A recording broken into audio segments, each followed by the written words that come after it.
थोड़ी देर पहले नीतीश कुमार ने, हालांकि चुनाव के नतीजे आने के बहुत देर बाद उनका पहली बार ट्वीट आया है। लोगों का तो उन्होंने आभार व्यक्त किया ही है, लेकिन उसके साथ साथ मोदी जी का भी आभार उन्होंने व्यक्त किया हुआ है और कहा है कि उनकी मदद की वजह से कहीं ना कहीं उनकी सत्ता वापस आई है। लेकिन एक व्यक्ति का आभार व्यक्त करने से वो चूक गए हैं। और अगर कांग्रेस का आरोप अगर हम माने तो उनको आपका आभार व्यक्त करना चाहिए था, ऐसा कांग्रेस का कहना है, क्योंकि आप अगर इस मैदान में नहीं होते तो इनका मानना है महागठबंधन का कि शायद एक 10 सीटों का जो फासला है वो पार कर पाते। उस पर सबसे पहले आपकी प्रतिक्रिया।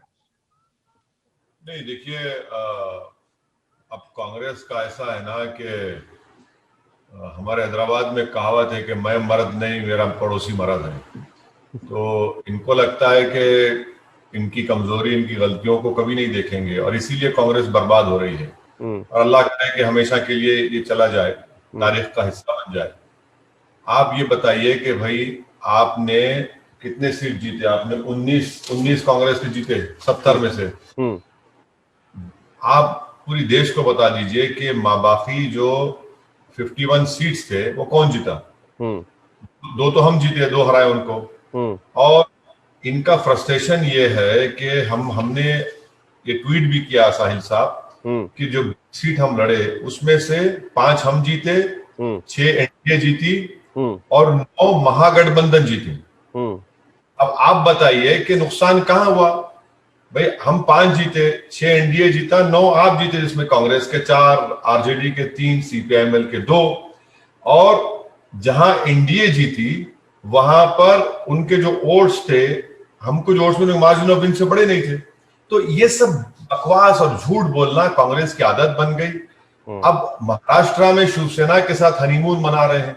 महाराष्ट्र के असेंबली के चुनाव में याद होगा कि इनके मन से एक ही बात बोली थी कि फडणवीस को, उद्धव ठाकरे को रोकना है, ओवैसी को रोकना है तो हमको वोट दो। तो अब आप तो ओवैसी का डर दिखाकर महाराष्ट्र में वोट लिए और जाकर उद्धव ठाकरे गोद में बैठ के दूध पी रहे हैं। तो कहां तक ये बात सच है? ये सब झूठ बोल रहे हैं और इनके पास कोई बोलने को है ही नहीं। तो भाई आप 70 सीट लिए क्यों? उसका जवाब दें। आप हार जाते हैं और बजाय अपना इंट्रोस्पेक्शन करने के आप वो नहीं देखते। अच्छा, किशनगंज की हमारी सिटिंग एमएलए था, हम वहां हार के कांग्रेस जीती, तो क्या मैं भी छोटे बच्चे की तरह रो कि मम्मी मेरा चॉकलेट लेके बच्चा भाग गया? तो इनका तो यही हाल है। भाई मैच्योरिटी दिखाइए, आप काम करिए, नहीं करेंगे। असद भाई, जब पिछली बार आप बिहार में चुनाव लड़ने के लिए गए थे, पहली बार जब आपने बिहार में चुनाव लड़ने की कोशिश की थी, तब कई बार पब्लिक रैलीज में लोगों ने उठकर आप पर आरोप लगाया था कि आप जो है वोट काटने के लिए आ रहे हैं, बीजेपी को जिताने के लिए आ रहे हैं। और तब से लेकर अब तक की ये जो यात्रा है, ये जो आपका पूरा सफर रहा है कि जिसमें आपको एक तरफ विरोध हो रहा था और अब जाकर आपको एक तरीके से एक्सेप्ट कर लिया है बिहार के अल्पसंख्यक समुदाय ने और आपको 5 सीटों पर जिताया है और बाकी जगह पर भी आपने काफी अच्छी फाइट दी है। तो ये ट्रांसफॉर्मेशन किस तरीके से रहा आपका बिहार में और क्या यही अब आपकी आगे की दिशा रहेगी हर राज्य में? पहली बात तो यह है कि हमारी सभाओं में 5 साल पहले कोई उठकर मुखालिफत नहीं करता था। लोग बहुत बड़ी तादाद में आते थे मगर वोट में कन्वर्ट नहीं हुआ जी। और आप बिल्कुल सही कह रहे हैं कि 6 सीट लड़े, 5 में जमानत जब्त हो गई, 1 में जमानत बचा पाए। 5 साल मुसलसल वहां पर हमारे बिहार यूनिट के सदर अख्तर अली मान, आफ्ताब साहब और हैदराबाद से जो हमने ऑब्जर्वर बनाया था माजिद हुसैन, वो 5 साल बहुत मेहनत की, ऑर्गेनाइजेशन को स्ट्रेंथन किए, वहां जाते रहे। सीमांचल की अंडर डेवलपमेंट की हम बात किए। सीमांचल में बाढ़ आई तो हम लोग मेडिकल कैंप, रिलीफ कैंप चलाए। क्वारंटाइन, ये लॉकडाउन में क्वारंटाइन हुआ तो हम लोग वहां पर गए। CAA NPR NRC का जो प्रोटेस्ट चल रहा था, हम प्रोटेस्ट किए। और सीमांचल की शुरू से हम कह रहे हैं कि सीमांचल अंडर डेवलप्ड है, भारत का सबसे पिछड़ा इलाका है। वो एक कनेक्शन पैदा हुआ हमारे लोगों की मेहनत की वजह से। तो ये हम मेहनत किए और अल्लाह का करम है, वहां की जनता ने इसको सराहा, उसको कबूल किया और उन्होंने हमको अपने आशीर्वाद से, अपनी दुआओं से, वोट से कामयाब किया। तो ऐसा नहीं है कि हम सिर्फ पैराशूट किए इलेक्शन टाइम पर और लोगों को बोले वोट दे दो। हम वहां पर बराबर अपना कॉन्टैक्ट हमारा जारी रहा। मैं खुद कई मरतबा सीमांचल गया हूँ, किशनगंज गया हूँ, मुख्तलिफ मुकामात को गया हूँ, तो उसको पब्लिक ने अप्रिशिएट किया। मैंने पार्लियामेंट में प्राइवेट मेंबर्स बिल भी डाला था, आर्टिकल 371 के तहत एक रीजनल डेवलपमेंट काउंसिल बनाया जाए। तो ये सब चीज जनता देखती है, जनता को दिखता है कि भाई ये लोग हमारी बात कर रहे हैं, हमारे दरमियान में है, हमारी लड़ाई लड़ रहे हैं, तो इसीलिए वो लोग, हमने उनके दिलों में एक मोहब्बत और एतमाद को पैदा किया। तो आपका ये कहना है कि बेसिकली जो लोगों के जो प्राइमरी इश्यूज थे उसको आपने उठाया, इसके लिए वहां की जनता ने आपको 5 साल के बाद वहां पर खड़ा किया और आज आपको ये सफलता मिल रही है। लेकिन दूसरी तरफ ये आरोप क्यों लगता है कि एक तरफ राइट विंग बढ़ता है तो दूसरी तरफ असदुद्दीन ओवैसी की पार्टी को उसका फायदा होता है? तो एक तरीके से पोलराइज्ड सोसाइटी में हम रह रहे हैं और उसके वजह से आप अच्छा प्रदर्शन कर रहे हैं, ये बात क्यों उठती है बार बार? देखिए, अगर राइट विंग उठता है तो फिर नरेंद्र मोदी के 306 एमपी तो हो गए, ओवैसी के 2 क्यों है? कम से कम 10 हो जाते, 10 हो जाते ना, 10 भी नहीं होते। और हम 5 जीते बिहार में। ऐसा लग रहा है कि आसमान गिर चुका है तमाम सो कॉल्ड सेकुलर लिबरल तबके के ऊपर, हजम नहीं हो रहा है उनको। अरे भाई, आप जब बड़ी बड़ी सेकुलर लिबरलिज्म की बात करते हैं तो ये तो जनता का फैसला, कबूल करिए ना। इतनी उनको नफरत है जनता के फैसले से, सीमांचल की फैसले, आवाम की फैसले से, कि बोलते नहीं वोट काटे। अरे भाई, हम मेहनत किए, आप भी तो हमारी सीट जीते हैं, कांग्रेस ने आरजेडी को हम हराए, एक सीट पर तो हमने जेडीयू के सिटिंग एमएलए को हराया, एनडीए को। ये सब रिकॉर्ड है। तो आरोप तो लगता रहेगा साहिल साहब को, कोई फर्क नहीं पड़ता। औरंगाबाद में इम्तियाज जलील कैसे जीते? 23 साल से तो ये लोग नहीं कुछ कर सके, इम्तियाज जलील हरा दिए।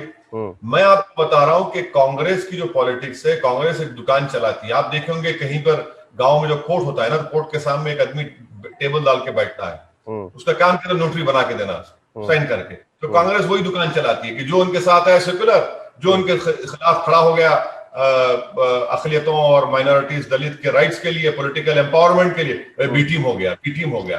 अरे बी टीम क्या बी टीम भाई? आप खुद देखिए, 70 सीट। एक बात तो माननी पड़ेगी कि आज देवेंद्र फडणवीस से मैंने जब बात की तो उन्होंने भी कहा कि सो कॉल्ड सेक्युलर पार्टीज, आप भी उनको कह रहे हैं so called secular parties. Owaisi अपने आप को क्या कहते हैं? वो मुसलमानों की पार्टी है या सेक्युलर पार्टी है? आप अपने आप को किस तरीके से प्रेजेंट करना चाहते हैं? आपकी पार्टी को? मेरी पार्टी भारत के संविधान को मानने वाली पार्टी है और भारत के संविधान में pluralism, diversity, secularism, liberty, equality, ये सब बेसिक स्ट्रक्चर का हिस्सा है।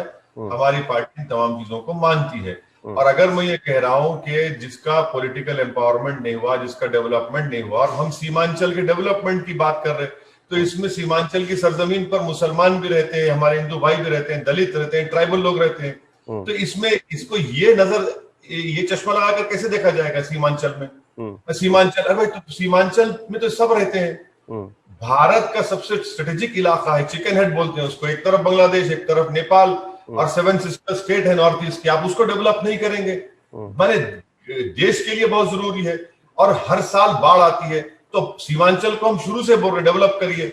अब इनको लगता है कि नहीं, ये भाई आप सेकुलर, हर एक को सेकुलर रहना चाहिए, मगर सेकुलरिज्म का मतलब ये तो नहीं है ना, जैसा कांग्रेस कहती है और बीजेपी कहती है कि सेकुलर को। बीजेपी क्या कहती है कि सबका साथ सबका विकास, मगर अकलियतों का विकास नहीं होगा।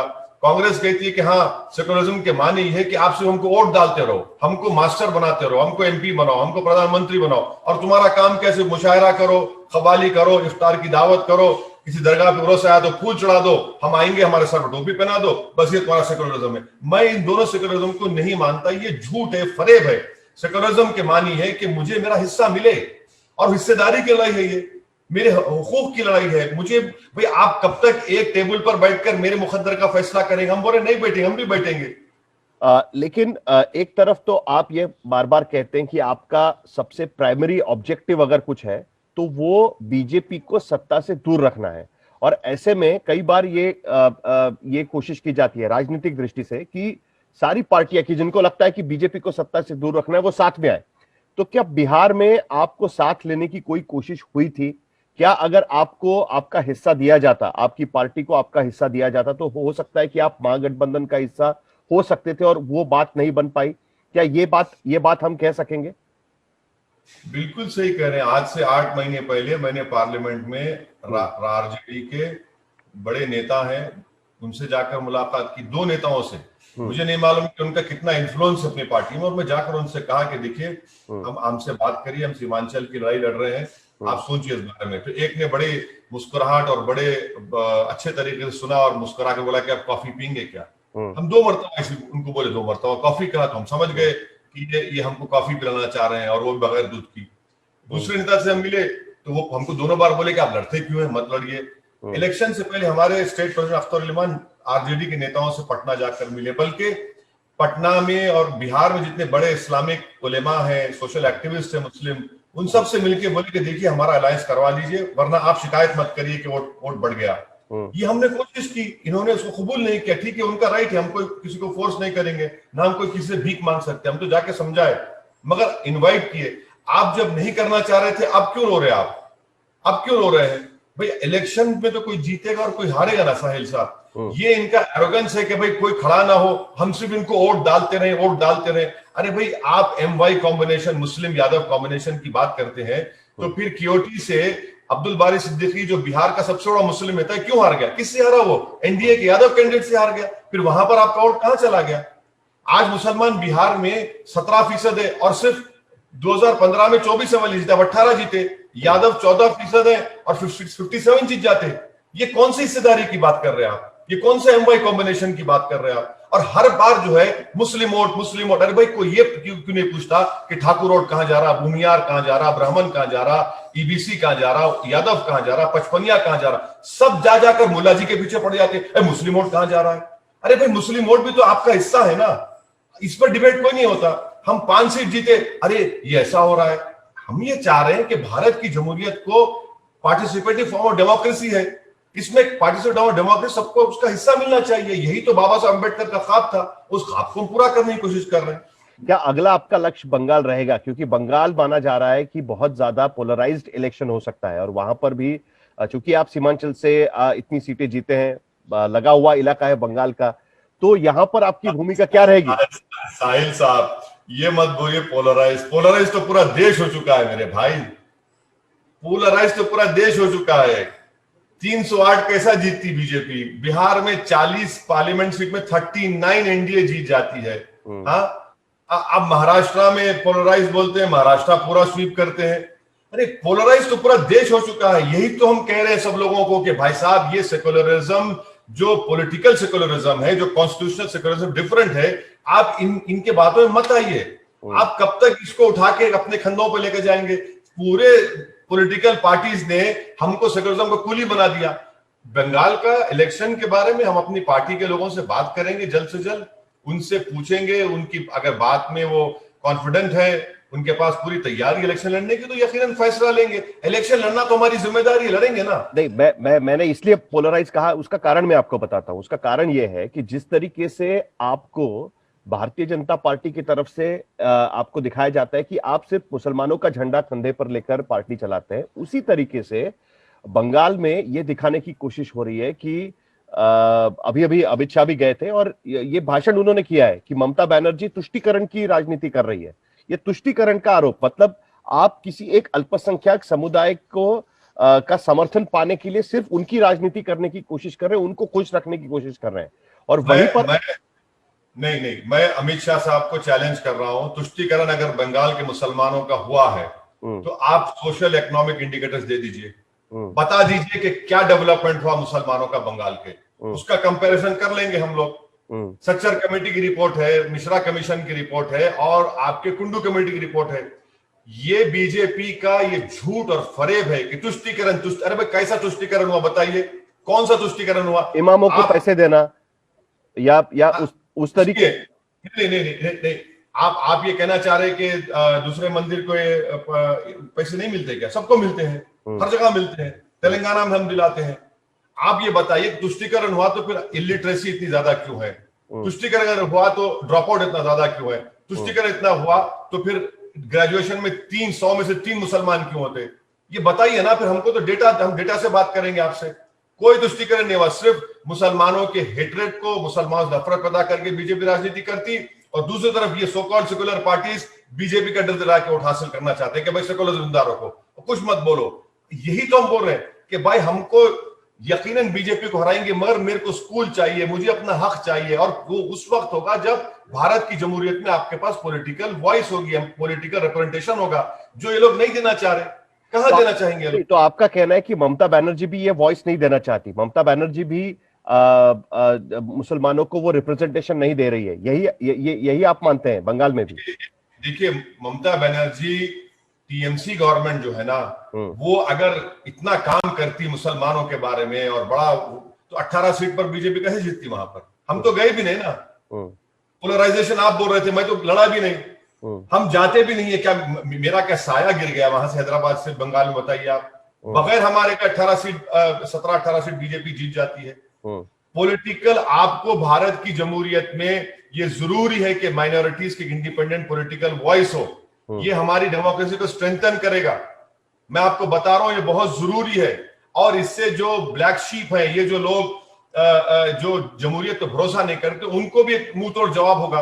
ये बहुत जरूरी है, काम हम कर रहे हैं। इलेक्शन लड़ने का मतलब क्या है कि डेमोक्रेसी को मजबूत करना, उसमें फेथ दिलाना और उन लोगों को डेमोक्रेसी में लेकर आना जो आज मायूस बैठे हुए हैं। इसलिए कि एक तरफ बीजेपी तुष्टिकरण बोलती, दूसरी तरफ ये पार्टीज बोलते कि देखो बीजेपी का डर दिलाकर। अरे भाई, आप फायदा क्या कर रहे हैं? सिर्फ अपना ही फायदा कर रहे हैं। चलिए, आप आगाज कर रहे हैं कि अभी, क्योंकि आप अभी उत्तर भारत की राजनीति में कहीं ना कहीं पांव जमाने की कोशिश कर रहे हैं। साफ दिख रहा है बिहार के नतीजों से कि आपको सफलता जरूर मिल रही है। ये आपकी पहली सफलता है। उसी तरीके से अब बंगाल के चुनाव भी होंगे, तब भी पता चलेगा कि आपकी आगे की भूमिका क्या रहेगी। आपने हमसे फिलहाल बात की, इसके लिए आपका बहुत बहुत शुक्रिया।